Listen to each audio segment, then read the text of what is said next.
Welcome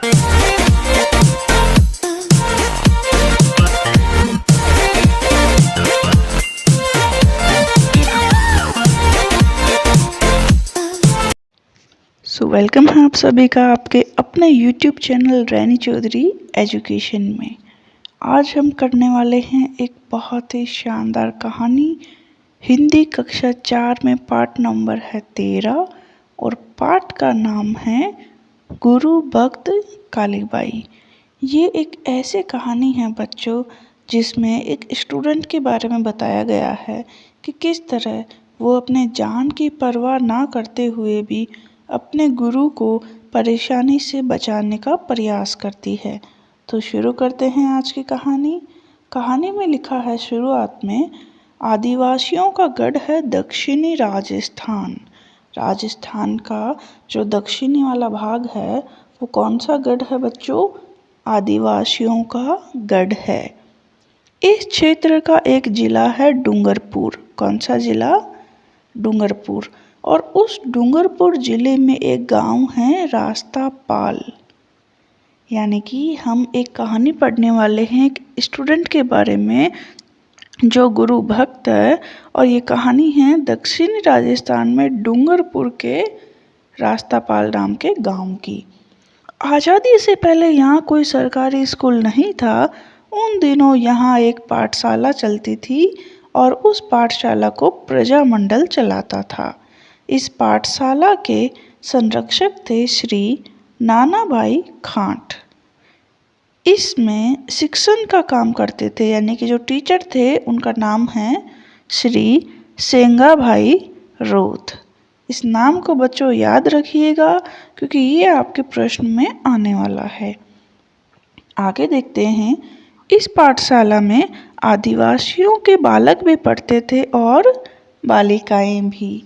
in बालिकाओं में एक भील बालिका भी थी, कालीबाई कलासुआ। क्या नाम था? कालीबाई कलासुआ। जहाँ जहाँ मैंने अंडरलाइन किया है वहाँ वहाँ आप भी करते जाना। तो उस जो बालिका थी, भील बालिका, उसकी उम्र थी 13 वर्ष। उन दिनों इस क्षेत्र के लोगों पर दोहरी मार थी। एक ओर तो अंग्रेजों का कठोर शासन और दूसरी ओर सामंत सताते रहते थे। हर व्यक्ति आज़ादी चाहता था। उस समय पूरे देश में आज़ादी की लहर थी। अब उस लहर में राजस्थान भला कब पीछे रहने वाला था। प्रजामंडल आज़ादी का विचार इन पाठशालाओं के द्वारा जन जन तक पहुंचा रहा था। तो जो वहाँ के टीचर थे बच्चों, सेंगाभाई बालकों को कभी अंग्रेजों के अत्याचार की कहानियाँ सुनाते तो कभी सामंती शोषण की, यानी कि जो सामंत लोग उनका शोषण करते, उनके ऊपर जबरन कर लगाते, उनकी कहानियाँ। कालीबाई उन्हें ध्यान से सुनती और सुनते सुनते उनका खून खौलने लगता। सेंगाभाई यानी कि जो कालीबाई के टीचर थे उसके लिए बहुत ही आदरणीय थे।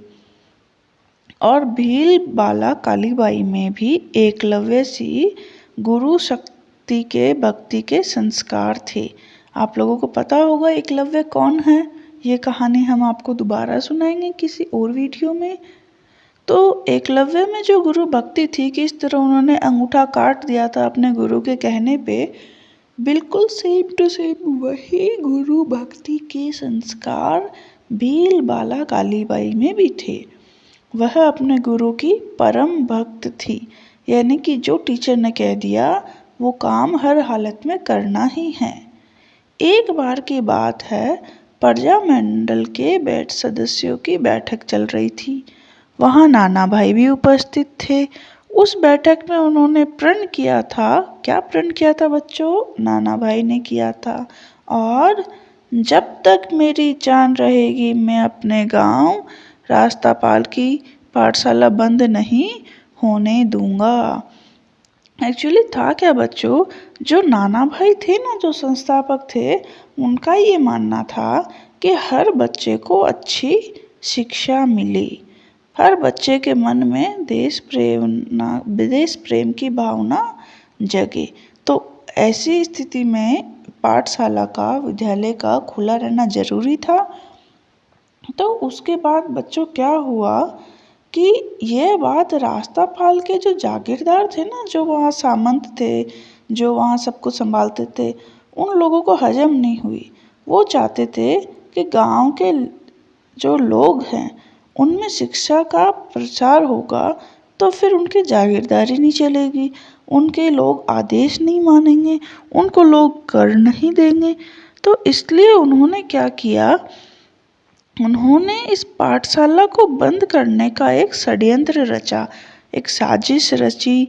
एक उन्होंने गांव के लोगों की एक बैठक बुलाई और नाना भाई को जब इस षड्यंत्र का, इस चालाकी का पता चला, तो उन्होंने घर घर जाकर लोगों को समझाया और एक भी आदमी ने जो है उस बैठक में भाग नहीं लिया, जागीरदार की बैठक में, क्योंकि नाना भाई ने पहले ही लोगों को समझा दिया था घर घर जाकर। अब जब गांव के लोगों को इस बैठक में नहीं आने के लिए समझाया गया और वो जागीरदार की बैठक में नहीं गए, तो उससे जागीरदार को गुस्सा आया, वह जल्ला उठा। उसने क्या किया, अपने सामंत को सारी घटना नमक मिर्च लगाकर कह दी। और जैसे ही सामंत को पता चला कि जागीरदार ने एक बैठक बुलाई थी, मीटिंग बुलाई थी, और उसमें कोई भी गांव वाला नहीं आया, तो उस सामंत ने क्या किया बच्चों, उस सामंत ने अगले ही दिन रियासत के पुलिस अधिकारी और जिला न्यायाधीश को दल बल सहित रास्तापाल पहुंचने का आदेश दे दिया। यानी कि वहाँ पर पुलिस भेज दी, जज भेज दिए उन्होंने बहुत सारी सेना के साथ में। तो अब उसके मुख्य घटना पर आते हैं बच्चों। 19 जून 1947 का दिन था। इस डेट को आप वेरी मोस्ट याद रखिएगा बच्चों, वेरी मोस्ट, वीएम।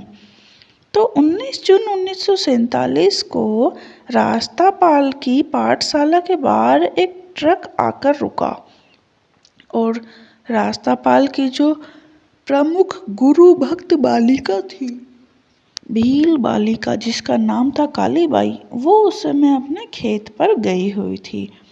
स्कूल में, पाठशाला में कौन कौन था बच्चों, वहाँ के टीचर सेंगा भाई और संस्थापक नाना भाई। तो जो जिला न्यायाधीश आकर वहाँ रुका, उन्होंने सेंगाबाई से क्या कहा, वहाँ के टीचर से, पाठशाला बंद करो और चाबी हमको दो। उन्होंने ऑर्डर दे दिया बिल्कुल कि तुम्हारी स्कूल तो बंद कर दो तुम, और ताला लगा के चाबी हमको दे दो। फिर वहाँ के टीचर सेंगाबाई ने बहुत ही नम्रता से कहा, रिक्वेस्ट से कहा कि न्यायाधीश महोदय, आप तो न्याय करते हैं, हम आपके काम को ही तो कर रहे हैं। बालकों को शिक्षा देना तो राज्य का काम है, आप उसे भी बंद करवाना चाहते हैं, यह तो कोई न्याय की बात नहीं है। तो क्या कहा बच्चों सेंगाबाई ने न्यायाधीश महोदय से कि न्यायाधीश महोदय, आप तो न्याय करते हैं, हम आपका ही तो काम कर रहे हैं। अगर हम बच्चों को एजुकेशन नहीं देंगे, पढ़ाएंगे नहीं, तो फिर विकास कैसे होगा, और ये तो राज्य की जिम्मेदारी बनती है, और हम तो आपका ही काम कर रहे हैं। अगर आप इसको भी बंद करवा दोगे तो फिर न्याय की बात कहाँ हुई। लेकिन बच्चों, चूँकि वहाँ के जो न्यायाधीश थे, जो जज साहब थे, वो तो सामंत के कहने पर ही चलेंगे ना, इसीलिए उन्होंने क्या कहा, जिला न्यायाधीश यह बात सुनकर आग बबूला हो गए और बोले कि तुम मुझे न्याय सिखा रहे हो, छोटे मुंह बड़ी बात करते हो, सिपाहियों इसे ट्रक से बांधकर घसीटो। अब बताओ बच्चों, बिना कोई गुस्सा किए नम्रता से, ईमानदारी से, शांति से अपनी बात रखी टीचर ने, लेकिन न्यायाधीश साहब तो भड़क गए, गुस्से में आग बबूला हो गए, लाल पीले हो गए। ये तीनों होते हैं मुहावरे, जिनको हम व्याकरण में अच्छे से समझेंगे। और अगर अभी आपको इसका मुहावरे का अर्थ पता हो तो कमेंट बॉक्स में मुझे ज़रूर बताइएगा। इधर वही बात पुलिस अधिकारी ने भी नाना भाई से कही। तो इस पर नाना भाई हाथ जोड़कर बोले, साहब यह पाठशाला तो प्रजामंडल के आदेश से चल रही है, आपके आदेश से तो नहीं। फिर आप इसे क्यों बंद करवाते हो? हमें पाठशाला चलाने दीजिए, इससे तो बालकों का भला ही होगा। अब ऐसा जवाब सुनकर पुलिस अधिकारी कैसे बर्दाश्त करेगा? फिर क्या था, उसके क्रोध का सागर उमड़ पड़ा और उसने संकेत पाते ही सिपाही नाना भाई पर टूट पड़े। अब जब टूट पड़ेंगे सिपाही तो बच्चों क्या होगा? सिपाहियों ने थप्पड़ों, घूसों, डंडों, बंदूकों के कुंदों से नाना भाई की जमकर पिटाई की और वे बुरी तरह घायल हो गए। अब ये तो बात हुई नाना भाई की, लेकिन जैसे ही अब सेंगा भाई की बारी आई तो जैसे कि आपको पता है न्यायाधीश महोदय ने क्या आदेश दिया था, ट्रक से बांधकर घसीटने को। आप इस चित्र में देखो बच्चों, ये है ट्रक, यहाँ टीचर को घसीटा जा रहा है और ये दो सिपाही हैं। अब ये कन्या कौन है? ये है गुरु भक्त कालीबाई। तो पढ़ो आगे। इसी बीच सेंगाबाई को ट्रक से बांधकर घसीटा जाने लगा। नाना भाई से यह नहीं देखा गया। वे सेंगाबाई को बचाना चाहते थे, लेकिन वो घायल थे, उनको भी तो मारा गया था। लेकिन फिर भी वे खड़े होकर दौड़ने लगे उनको बचाने के लिए। तभी सिपाही ने जोर से बंदूक का कुंदा दे मारा और नाना भाई धड़ाम से गिर पड़े। ऐसे गिरे बच्चों नाना भाई कि फिर दोबारा फिर कभी उठ ही नहीं सके। अब सेंगा भाई को ट्रक से बांधकर घसीटा जा रहा था और पाठशाला के बाहर गांव के सभी स्त्री पुरुष इकट्ठे हो गए थे, लेकिन किसी की भी हिम्मत नहीं थी कि सेंगाबाई को बचा सके। तब भी कालीबाई उस समय खेत से आ रही थी और उसके सिर पर घास का गट्ठर था। क्या था बच्चों? उसके सिर पर घास का गट्ठर और हाथ में उसके था हंसिया। याद रखना कि क्या था। जैसे ही उसने अपने गुरुजी को इस हालत में देखा, उसकी भौहें तन गई, उससे रहा नहीं गया। तभी उसने आव देखा न ताव घास का गट्ठर वही जमीन पर फेंक दिया और ललकार कर कहा, ठहरो, मेरे गुरुजी को इस तरह घसीट कर कहाँ ले जा रहे हो? यह कहते हुए वह बिजली की तरह ट्रक की ओर लपकी। उसने ट्रक से बंधी रस्सी को हंसिया से एक झटके में काट दिया, खटक। उसकी गुरुजी की मौत के मुंह में जाने से बच गए, लेकिन इतना सब कुछ देखकर अफसोस। सिपाहियों ने कालीबाई को गोलियों से भून दिया। उसको बचाने के लिए कुछ औरतें भागकर आई तो थी, लेकिन उन पर निर्मम पुलिस ने गोलियां बरसाई। एक तरफ नाना भाई का शव पड़ा था, दूसरी तरफ लहू से लथपथ कालीबाई। फिर क्या था, अरावली की पहाड़ियों में भीलों के मारू ढोलू का मातमी स्वर गूंज उठा। देखते ही देखते हजारों भील रास्तापाल में इकट्ठे हो गए। विकट परिस्थितियों को देखकर नाना भाई के हत्यारे भाग खड़े हुए। कालीबाई को डूंगरपुर अस्पताल में भर्ती करवाया। वहां 40 घंटे बेहोश रहने के बाद उस वीर बाला ने दम तोड़ दिया। बच्चों, कालीबाई तो शहीद हो गई, किंतु उसने अपने गुरुजी को बचा लिया। एक नन्ही ज्योति असमय बुझ गई, लेकिन हजारों दिलों में आज़ादी की अलग जगा गई। तो देखा आपने कि किस तरह एक छोटी सी नन्ही सी भील भक्त कालीबाई ने अपने गुरु की जान बचाई। भले ही वो खुद शहीद हो गई, लेकिन उसने आव देखा न ताव और अपने गुरुजी को हंसिया से बचा ही लिया। ये हमें सबक मिलता है, हमें सीख मिलती है कि स्थितियाँ कैसे भी हो, लेकिन एक गुरु का स्थान सर्वोच्च होता है। एक गुरु ने अगर आपको कुछ कहा है तो आपको उस बात का मान हमेशा रखना आना चाहिए। एक गुरु आपसे पढ़ाई के अलावा और कुछ नहीं कहता है और आपको वो काम समय पर ज़रूर करना चाहिए। ठीक उसी प्रकार अब हम करने वाले हैं हमारे इस पाठ के सभी प्रश्न और उत्तर। शुरू करते हैं अभ्यास कार्यों से। तो बच्चों, सबसे पहले है सरकारी, जिसका अर्थ है राजकीय।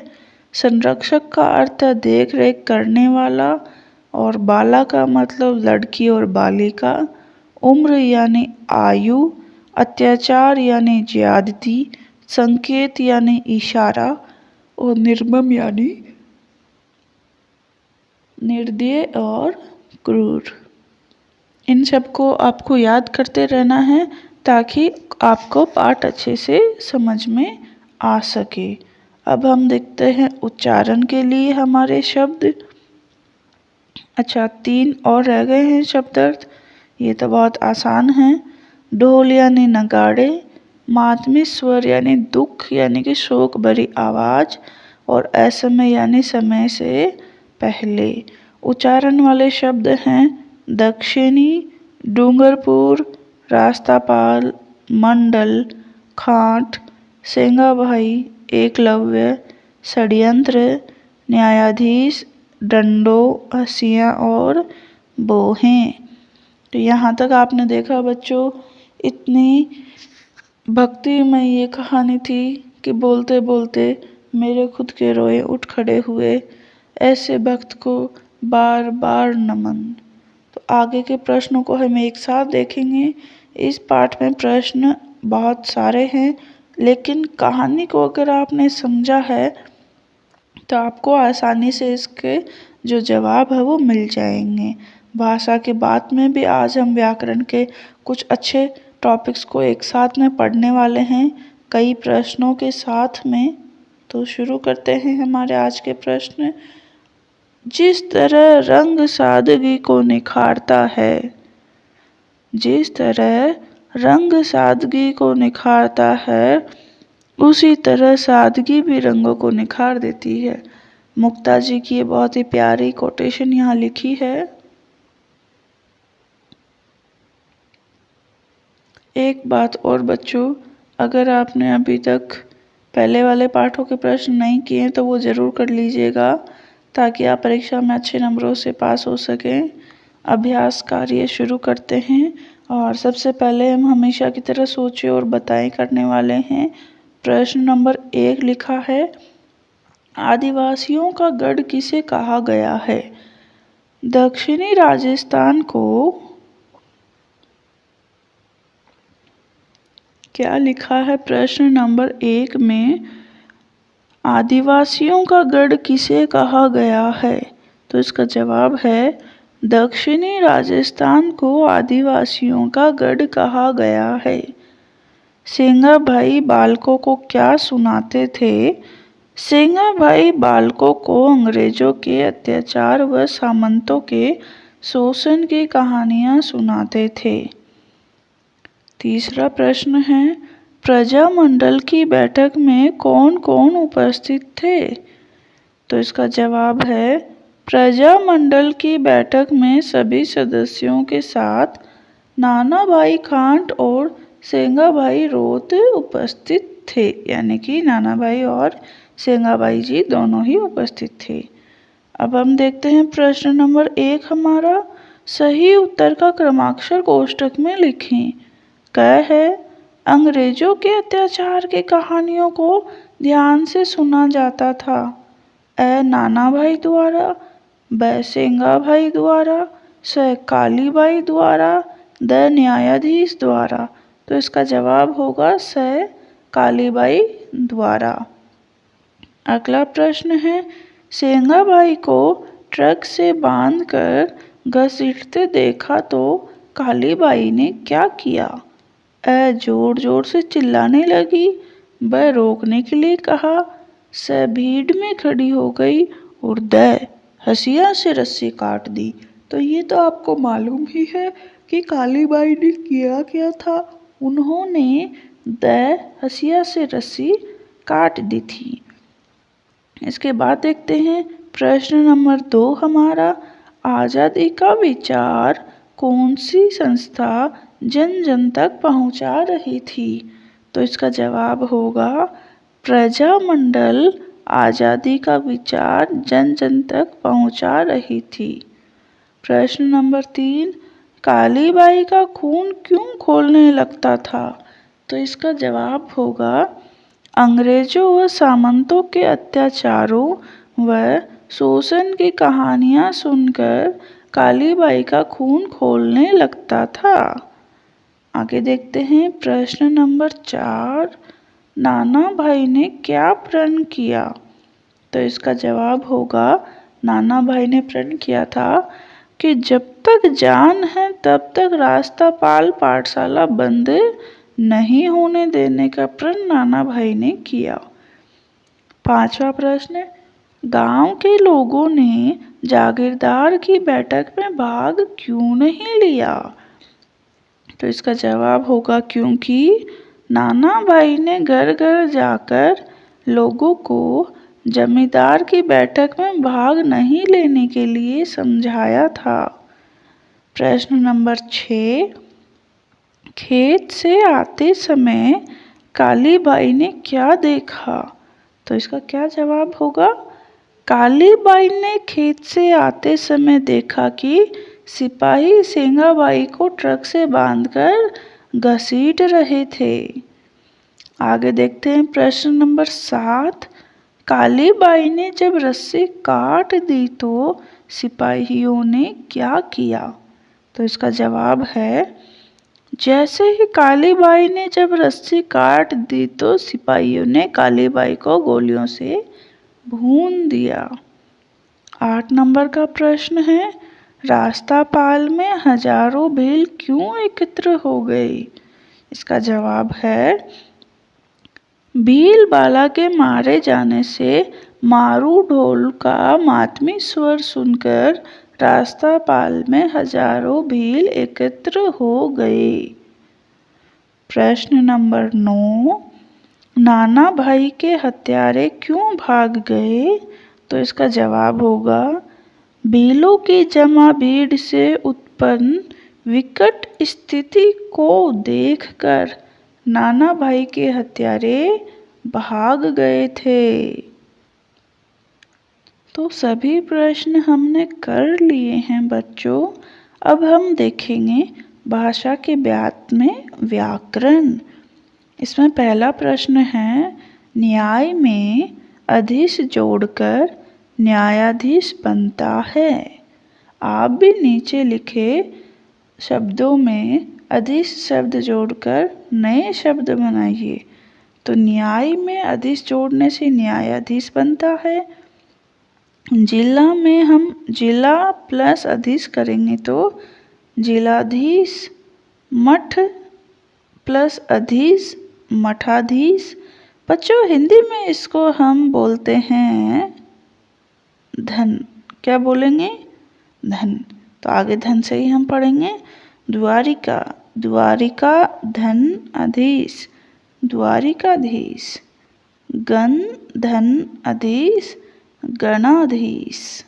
तो ये तो बहुत आसान है, आप लोग भी कर सकते हैं इसको कि केवल अधीश शब्द जोड़कर हमको नया शब्द बनाना है।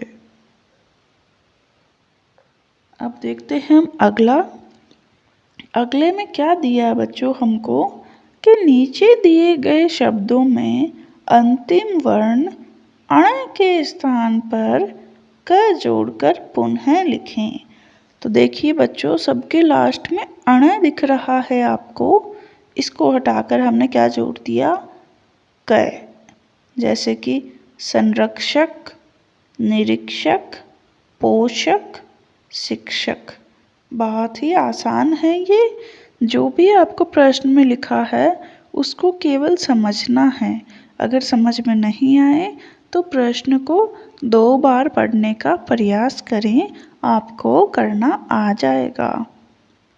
आगे देखते हैं। अंग्रेजों के अत्याचार की कहानियां सुनकर कालीबाई का खून खौलने लगा।